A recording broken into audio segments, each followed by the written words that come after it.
Hello all, welcome to success journey. आज के इस वीडियो में हम लोग सॉल्व करने वाले हैं यूपीएससी एई सिविल इंजीनियरिंग का जो पेपर हुआ था कल, उसका सॉल्यूशन हम लोग इस पेपर में देखने वाले हैं। चलिए वीडियो को स्टार्ट करते हैं और देखते हैं क्वेश्चंस कि किस लेवल का क्वेश्चन था और क्या सॉल्यूशन होना चाहिए। ठीक है, मैं कोशिश करूंगा इसमें कि सभी क्वेश्चन का आपको सही आंसर और एक्यूरेट आंसर हो, बट हो सकता है अगर किसी मिस्टेक हो जाए तो don't worry about that, I will correct it in comment section. चलिए देखते हैं कि क्वेश्चन को। फर्स्ट क्वेश्चन कह रहा है depending upon the transporting agency soil transported by rivers and stream can be termed as. बहुत ही इजी क्वेश्चन है। एओलियन सॉइल किसको बोलते हैं? जो एयर के द्वारा ट्रांसपोर्ट होकर बनता है। लिक्विड स्ट्रीम सॉइल जो लेक से बनता है।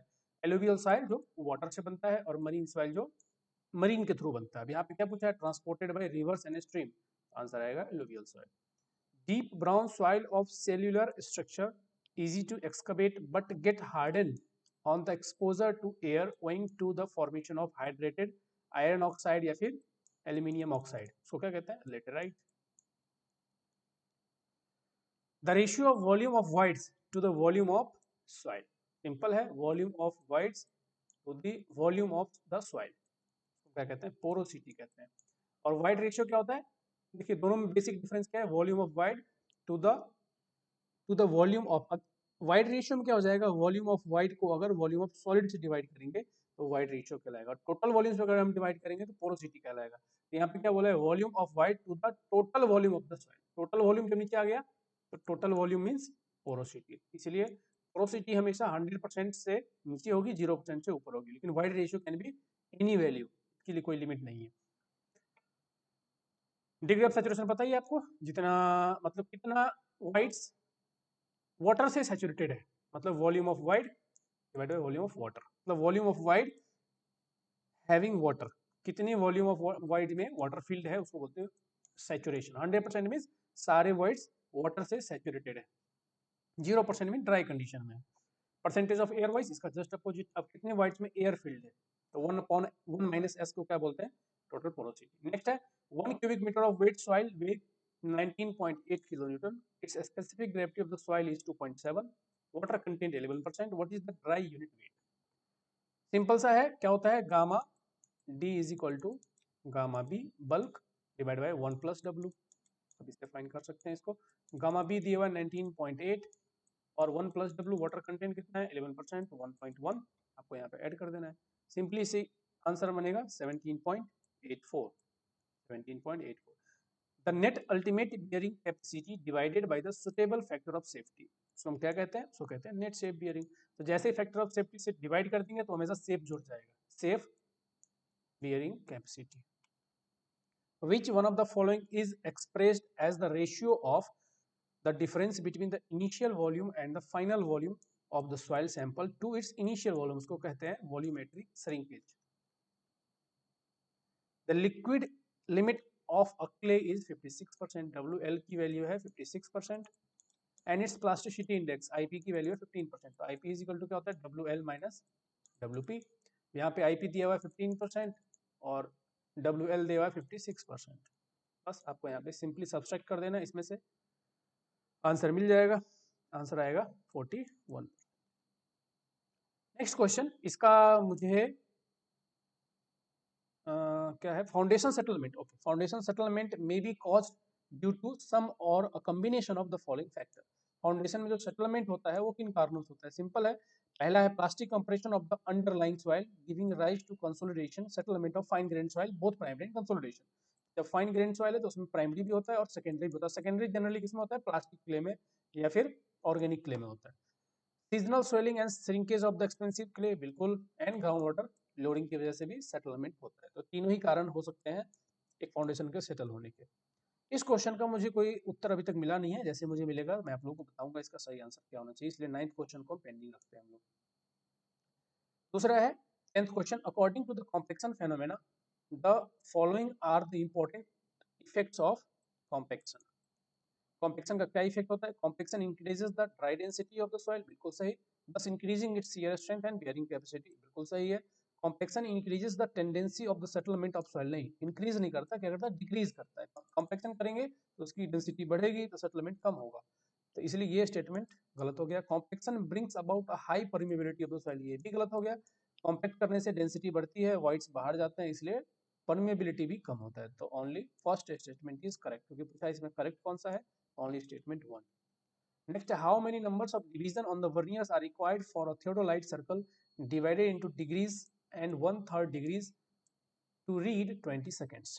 क्या रहेगा, थियोडोलाइट है जिसकी जो मेन सर्कल है उसमें डिग्री और मतलब लिस्ट काउंट है कितना है, 1/3 ऑफ द डिग्री, मतलब 20 मिनट। 20 मिनट उसकी मेन वर्नियर मेन जो सर्कल है उसके लिस्ट काउंट है 20 मिनट्स। और कह रहा है कि हम वर्नियर क्या रखें जो कि 20 सेकंड को भी पढ़ सके, मतलब लिस्ट काउंट उसकी 20 सेकंड हो जाए। तो सिंपली लिस्ट काउंट का फॉर्मूला हम लगा देंगे।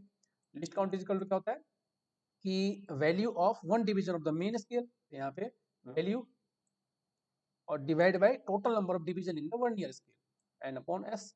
तो लिस्ट काउंट यहाँ पे कितना रखना है, 20 सेकंड्स, 20 सेकंड्स, और वन डिवीजन की वैल्यू कितनी है 20 मिनट्स, इसको भी हमें सेकंड में कन्वर्ट करना पड़ेगा। तो seconds divide by total number of division, total number of division जो हमें चाहिए इस केस में, ठीक है। तो 20 से 20 गया, क्या बचा, S is equal to 60, answer आएगा 60।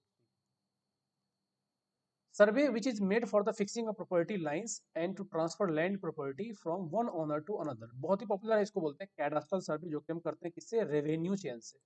रेवेन्यू चेन से, जो कि 66 फीट लॉन्ग होता है, 66 फीट लॉन्ग, और इसमें लिंक भी कभी पूछते हैं, 16 लिंक्स होते हैं, 16 लिंक्स होते हैं।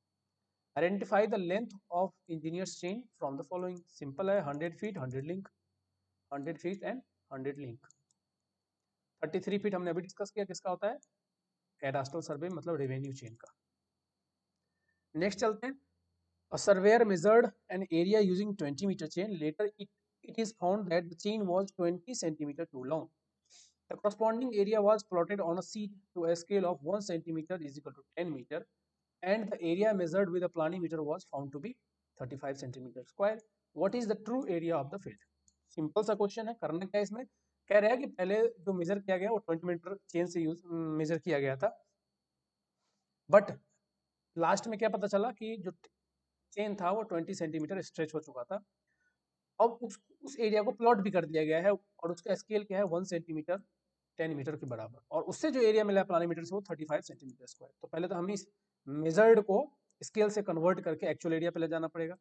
तो 35 इंटू सेंटीमीटर में है तो यहाँ पे मीटर में चेंज करना है, इंटू 10 का स्क्वायर, ये हो जाएगा टोटल एरिया, तो ये हो जाएगा 3500 मीटर स्क्वायर। तो ये हो गया ग्राउंड का एरिया, ठीक है, क्योंकि हमने स्केल यहाँ पे ब्रेक कर दिया। तो ग्राउंड का एरिया क्या हो गया 35 मीटर स्क्वायर।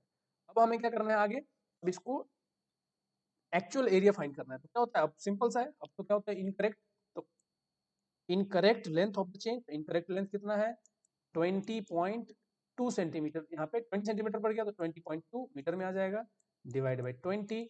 अब एरिया है तो यहाँ पे होल स्क्वायर लगाएंगे, multiply by the measured area 3500। इसको आपको सिंपली सॉल्व कर देना है, इसमें कुछ भी नहीं है, सिंपल आंसर आएगा 3570। नेक्स्ट क्वेश्चन है, steel tape 20 meter long, standardized at 58 degree Fahrenheit, with a pull of 10 kg was used for measuring a baseline. What is the correction per tape length if the pull exerted was 15 kg? Simple है, यहाँ पे पुल correction लगाना है। अब क्योंकि temperature सिर्फ standard temperature दिया हुआ है, इसलिए टेम्परेचर करेक्शन अप्लाई करने की यहाँ पे जरूरत नहीं है। अरे यूनिट वेट जो है स्टील का 7.86 ग्राम पर सीसी है, and weight of the tape as 1 kg, tape का वेट है 1 kg, और मॉडुलस ऑफ इलास्टिसिटी दिया हुआ है किसका, स्टील का। पुल करेक्शन लगाना है इसमें, तो चलिए पहले पुल करेक्शन अप्लाई करते हैं। पुल करेक्शन के लिए फॉर्मूला आप सभी लोग जानते हैं, तो पहले हम पुल करेक्शन अप्लाई करेंगे, देखते हैं पुल करेक्शन का फॉर्मूला क्या होता है, Cp is equal to P minus P naught, into L divide by A into P. अब यहाँ पे अप्लाइड पुल है 15 kg, स्टैंडर्ड पुल है 10 kg, लेंथ भी गिवन है, 20 मीटर्स। एरिया फाइंड करने की जरूरत पड़ेगी, मॉडुलस ऑफ इलास्टिसिटी गिवन है। तो एरिया कैसे फाइंड करेंगे, तो देखिए एरिया के लिए हम क्या यूज कर सकते हैं, तो देखिए एरिया वेट वाले फॉर्मूले से यूज कर सकते हैं। वेट दिया हुआ है यहाँ पे 1 kg, तो वेट इज इक्वल टू क्या होगा, volume into density, volume into density. Weight is equal to volume, volume कैसे निकालेंगे, यहाँ पे देखिए यूनिट वेट तो यहाँ पे दिया हुआ है डेंसिटी, तो 7.86 मतलब डेंसिटी को मल्टीप्लाई कर देंगे हम किससे, 7.86। दूसरा चीज देखिए यहाँ पे ग्राम पर सीसी है, क्यूबिक सेंटीमीटर में है और ग्राम में है, ठीक है, तो इसको हमें केजी में कन्वर्ट करना पड़ेगा, तो 10⁻³ -3 कर देंगे। तो यहाँ पे केजी में हो गया, मल्टीप्लाई बाय द वॉल्यूम। अब वॉल्यूम कैसे, 20 मीटर लेंथ है, 20 मीटर इसकी लेंथ है, ठीक है। एरिया इंटू लेंथ, एरिया हमें पता निकालना ही है तो एरिया हम यहाँ पे लिख देंगे इंटू लेंथ, ठीक है। सेंटीमीटर में टोटल चेंज हो गया किसमें, सेंटीमीटर।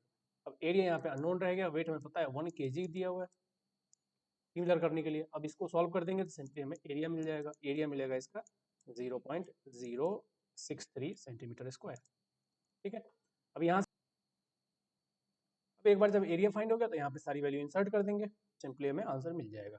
एरिया यहाँ पे इंसर्ट कर दें, बाकी एल वेल सब दिया ही हुआ है, आंसर आ जाएगा 0.00786। नेक्स्ट क्वेश्चन देखते हैं, which one of the following statement is not correct related to the law of fluid friction for the turbulent flow. Turbulent flow के लिए किस बात पे डिपेंड करता है और किस पे डिपेंड नहीं करता, यहाँ पे पूछा क्या है, फ्रिक्शन लॉ और टर्बुलेंट फ्लो के लिए। तो देखिए एक एक स्टेटमेंट को देखते हैं। पहला स्टेटमेंट क्या कह रहा है, frictional resistance is independent of the pressure, बिल्कुल सही है। Frictional resistance is proportional to the area of the surface of contact, बिल्कुल सही। The frictional resistance is proportional to the density of the fluid, बिल्कुल सही। Frictional resistance is independent of the nature of the surface of contact, नहीं ये गलत है, dependent होता है, डिपेंडेंट, ठीक है, डिपेंडेंट। आंसर आ जाएगा इसका 16 का डी।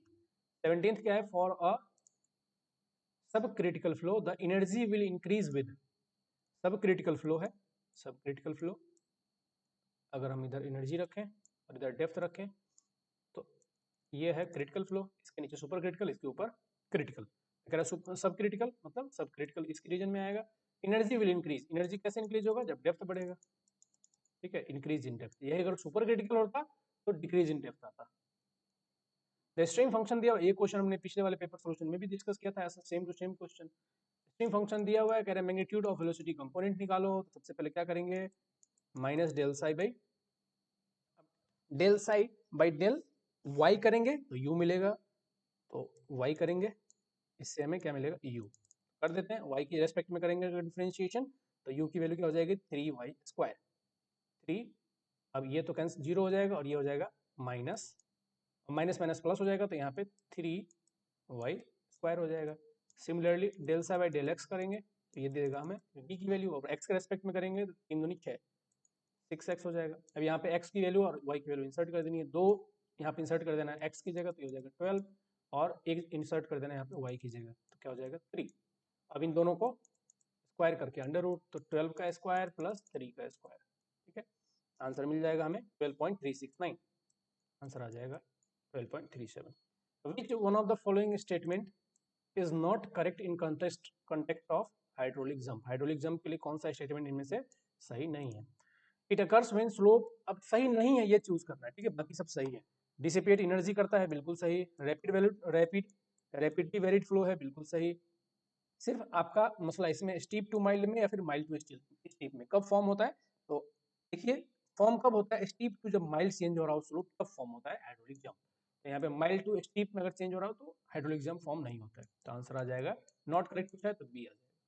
नेक्स्ट यहाँ पे प्राउड नंबर पूछा है, pre jump and post jump proud number दिया हुआ है F1 F2, हम सभी जानते हैं फॉर्मूला क्या होता है, -1 + 1 + 8 FR स्क्वायर का under root y1 upon y2 का फॉर्मूला, ठीक है। इस तरह से दो को मल्टीप्लाई कर दें, y2 अपॉन y1 क्या हो जाएगा, यहाँ पे 8FR2 हो जाएगा, दोनों को मल्टीप्लाई करेंगे तो 1/2 और 1/2, यहाँ पे 1/2 भी होता है, तो 1/2 इंटू 1/2 4 हो जाएगा, तो आंसर आ जाएगा ए। Next, which one of the following statement is correct regarding the speed ratio in case of reaction radial flow turbine, मतलब फ्रांसिस टर्बाइन की बात कर रहा है। फ्रांसिस टर्बाइन के केस में स्पीड रेशियो का फॉर्मूला क्या होता है, स्पीड रेशियो को जनरली KU से डिनोट करते हैं, U divide by under root 2GH, ये फॉर्मूला होता है। अब देख लीजिए किसके साथ प्रोपोर्शनल है, तो डायरेक्टली प्रोपोर्शनल है टेंजेंशियल वेलोसिटी के साथ, बिल्कुल सही, और बाकी के साथ इनवर्सली प्रोपोर्शनल है। G तो कांस्टेंट है वैसे भी, H के साथ कैसे प्रोपोर्शनल है, inversely of under root, inversely proportional to the tangential velocity नहीं, directly proportional to the head नहीं, inversely proportional to the head of the turbine तो है लेकिन यहाँ पे अंडर रूट ऑफ हेड है, चलिए ये स्टेटमेंट गलत, इसका आ जाएगा 1। नेक्स्ट क्या है, to pipes of the same length but different diameter 50 by 75 centimeter are made to carry the same quantity of fluid. Discharge दोनों सेम है at the same Reynolds number. तो Reynolds number क्या होता है VD by nu, VD by nu दोनों के लिए same है तो V1 D1 न्यू तो दोनों का वाटर ही है तो सेम रहेगा तो क्या हो जाएगा V1 D1 is equal to V2 D2. अब यहाँ पे V1 by V2 का रेशियो पूछ रहा है तो इसको यहाँ पे ले आएंगे और D1 को इधर ले जाएंगे मतलब क्या हो जाएगा D2 by D1 और D2 कितना है 75, D1 कितना है 50, 75/50 का रेशियो यहाँ पे आपको इंसर्ट कर देना है आंसर आ जाएगा 1.5. Identify the dimensional formula for the viscosity क्या होता है न्यूटन सेकेंड पर मीटर स्क्वायर डायनामिक विस्कोसिटी की. अब न्यूटन को चेंज कर देना है तो F बराबर ma, फोर्स की यूनिट होती है न्यूटन, मास की यूनिट होती है केजी और एक्सेलरेशन होता है मीटर पर सेकेंड स्क्वायर में. तो यहाँ पे न्यूटन की जगह केजी मीटर पर सेकेंड स्क्वायर इंसर्ट कर देना है केजी मीटर पर सेकेंड स्क्वायर बाकी को एज इट इज छोड़ दीजिए मीटर स्क्वायर से मीटर गया सेकेंड के सेकेंड क्या बचा केजी तो m1. अब टाइम का क्या बचा देखिए ये तो गया एल का क्या बचा l-1 और t-1. आंसर कौन सा है m l-1 t-1 सी. नेक्स्ट क्वेश्चन देखते हैं. A reservoir has a head of 40 meter and a channel leading from a reservoir. The reservoir permits the flow rate. Flow rate given है. What is the power of turbine? Simple है power of turbine पूछा है तो power of turbine के लिए क्या करेंगे सबको सिंपली मल्टीप्लाई कर देंगे. पावर के लिए देखिए हाइड्रोलिक पावर क्या होता है रो जी इंटू क्यू इंटू एच. यहाँ पे रो की वैल्यू कितनी है 1000 केजी में कंसीडर करें तो 1000 9.81 इंटू 34 डिस्चार्ज है और एच दिया हुआ है 40 सबको मल्टीप्लाई कर देंगे आंसर मिलेगा 13.33 13.34. Pressure outside the droplet of a water बहुत ही सिंपल है ड्रॉपलेट का केस है क्या आएगा 4 sigma by D pressure is equal to यहाँ पे आपको इंसर्ट कर देना है और ये क्या है पी एक्सेसिव प्रेशर है मतलब pressure excess of atmospheric pressure वो मिलेगा इससे 4 इंटू सिग्मा कितना है 0.0725. अब यहाँ पे यूनिट का ध्यान रखना है क्योंकि न्यूटन पर मीटर में है आपको खुद ही कैलकुलेट कर लेना है यूनिट चेंज करके. डायमीटर तो 0.04 है आपको यूनिट को कन्वर्जन करोगे तो अपने आप मिल जाएगा. ये क्या देगा यूनिट कन्वर्जन करके अगर सेंटीमीटर में हम बात करें तो सेंटीमीटर में मिलेगा 0.725 न्यूटन पर सेंटीमीटर स्क्वायर. ठीक है अब ये एक्सेस है किसके इसके ऊपर मतलब इतना एक्सेस है टोटल कितना हो जाएगा 10 प्लस 0.725 तो ये आंसर आ जाएगा 11.025. ठीक है 10.32 प्लस 0.725 आ जाएगा 11.045. Next hydrograph is a graphical representation क्या होता है run of versus time. Which one of the following statement is not correct with respect to the unit hydrograph theory? Unit hydrograph theory के लिए कौन सा सही नहीं है तो सही नहीं है वो है ये the unit hydrograph theory is applicable to large areas only. नहीं लार्ज के लिए एप्लीकेबल नहीं है क्योंकि वहाँ पे यूनिफॉर्म रेनफॉल नहीं होता है इसके लिए एप्लीकेबल नहीं है. आपने पढ़ा होगा 5000 किलोमीटर स्क्वायर के ऊपर के एप्लीकेबल नहीं है 500 से लेके 5000 के बीच में ही होता है हमेशा. आंसर आ जाएगा डी. सेफ फैक्टर का फॉर्मूला क्या है कैचमेंट लेंथ का whole square divide by catchment area. In flow mass curve study, the demand line drawn from a ridge of the curve did not intersect the mass curve again. This represents simple सा है अगर आपने मास curve पढ़ा है flow मास curve study किया है तो उसमें सिंपल सा अगर दोबारा मैच नहीं कर रहा मतलब टेंजेंट अगर ड्रॉ करते हैं और दोबारा मैच नहीं कर रहा है अगर ऐसे ऐसे जा रहा है तो उस कंडीशन को क्या कहते हैं the demand can not be met with the inflow as the reservoir will not refill. कभी भी डिमांड मेट नहीं हो पा रहा जितनी रिक्वायरमेंट है उससे. As per the World Meteorological Organization, one rain gauge station should set up. तो यहाँ पे किसके लिए पूछा है कि अब ये चीज नहीं दिया कि प्लेन रीजन के लिए कितना है तो मैं आपको सबके लिए बताया तो प्लेन रीजन के लिए 600 से लेकर 900 के बीच में अगर WMO की बात करें तो और हिली रीजन के लिए 100 से लेकर 250 के बीच में. बट एज पर IS 4987 की बात करें तो उसके लिए क्या है 520 होना चाहिए प्लेन एरिया में 520 किलोमीटर स्क्वायर में कम से कम एक होना चाहिए और हिली एरियाज के लिए 130 किलोमीटर स्क्वायर में कम से कम एक होना चाहिए.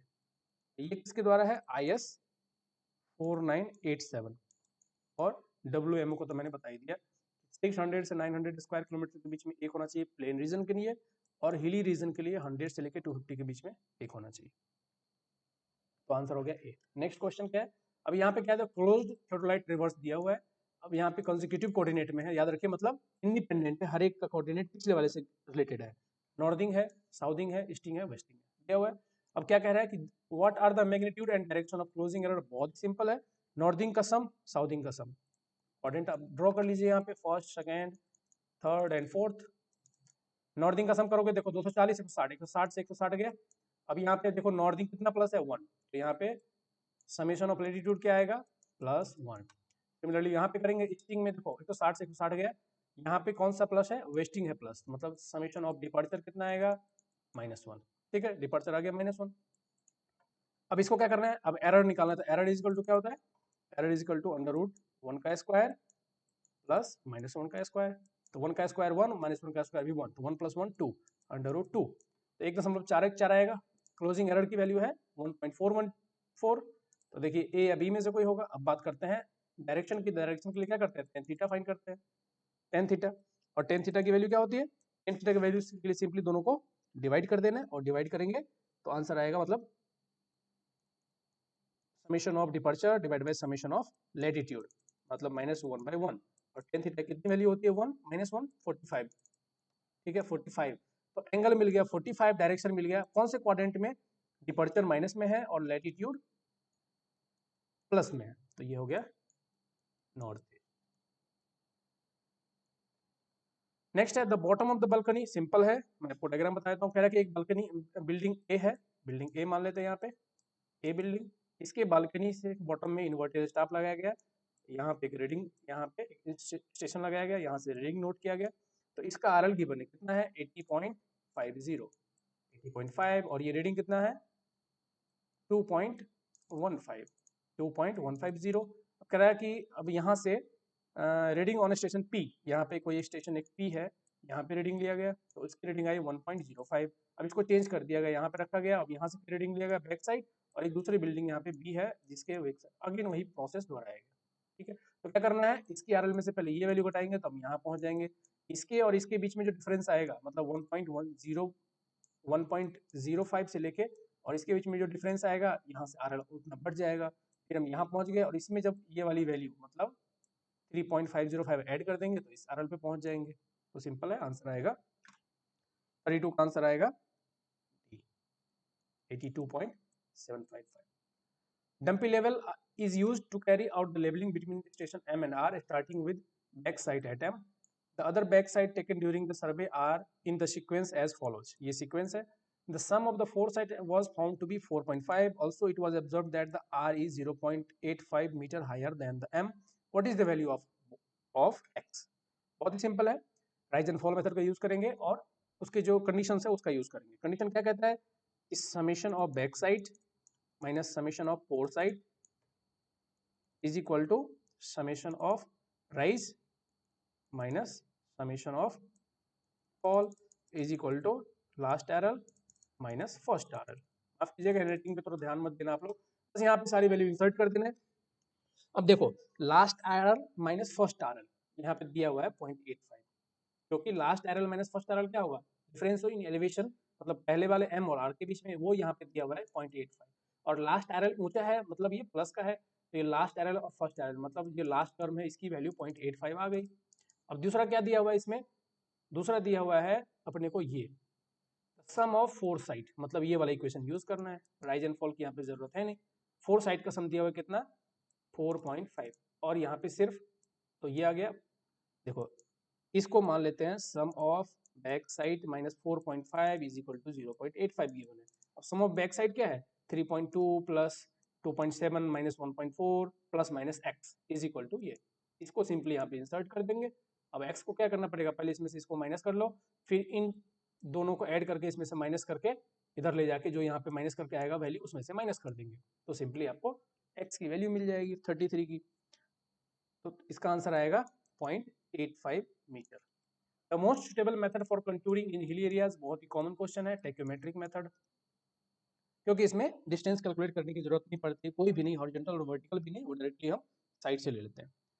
अगेन वही चेकिंग यहाँ पे है जो हमने अभी डिस्कस किया, कौन सा कह रहा है नॉट करेक्ट है, तो कौन सा करेक्ट नहीं है, the sum of the fore sight minus sum of the back sight, the fore sight minus back sight, sum of the fore sight minus sum of the back sight, ये उल्टा होता है, sum of the back sight minus sum of the fore sight होता है, last minus first तो ठीक है, लेकिन यहाँ पे sum of the fore sight minus sum of the back sight नहीं होता, sum of the back sight minus fore sight होता है, ये करेक्ट नहीं है। Which one of the following is the recommended value of timber for the thin bituminous surface in heavy rainfall area? कौन सा IRC का कोड है? तो IRC का कोड है 73 1980 और टेबल नंबर है 8।